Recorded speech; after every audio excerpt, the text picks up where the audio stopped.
పులుల గణన వార్షిక నివేదిక 2024 2024 సంవత్సరానికి సంబంధించిన పులుల గణన వార్షిక నివేదికను డిప్యూటీ సీఎం అటవీ శాఖ మంత్రి అయినటువంటి శ్రీ పవన్ కళ్యాణ్ గారు ఈ యొక్క విడుదల చేయడం జరిగింది అసెంబ్లీలో.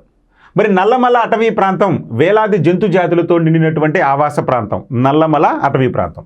ఇది ప్రపంచంలోనే అరుదైన జంతు వృక్ష సంపదకు నిలయంగా ఉంటుంది ఈ యొక్క నల్లమల అటవీ ప్రాంతం.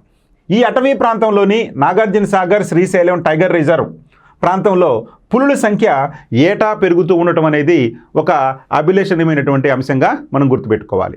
ఇది దేశంలోనే అతిపెద్ద పులుల అభయారణ్యం. ఈ శ్రీశైలం నాగార్జున సాగర్ పులుల అభయారణ్యం అనేది దేశంలోకే అతిపెద్ద పులుల అభయారణ్యంగా ఉంది. ఈ అభయారణ్యంలో 2023లో 74 పులులు ఉన్నాయి.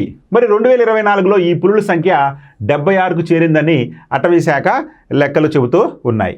ఇక వీటిలో 40 ఆడపులులు కాగా 32 మగపులులుగా ఉన్నాయి. అంటే మగపులుల కన్నా కూడా ఆడపులులే ఎక్కువ సంఖ్యలో ఉన్నట్టుగా మనకి నిర్ధారణ అయింది. అయితే మరి మొత్తం 76 పులులలో 40 పులులు ఆడపులులు ఉంటే 32 పులులు మగపులులను నిర్ధారిస్తే నిర్ధారం కానటువంటి ఒక 4 పులులు కూడా ఉన్నాయి. అంటే వాటికి సంబంధించి డేటాని సరిగా అంచనా వేయలేకపోయారు మన అటవీ అధికారులు. సో కాబట్టి 4ంటికి జెండర్ని గుర్తించలేకపోయారు.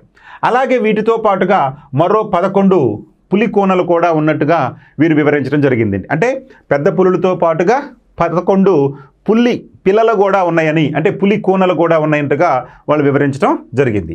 ఈ అభయారణ్యంలో మగ ఆడపులుల నిష్పత్తి 1:1.25గా ఉంది. అంతే కదా, ఆడపులులు 40 ఉంటే మగపులులు 32 ఉన్నాయి. సో కాబట్టి మగ ఆడపులుల నిష్పత్తి తీసుకుంటే 1:125గా ఉంది. ఓకే.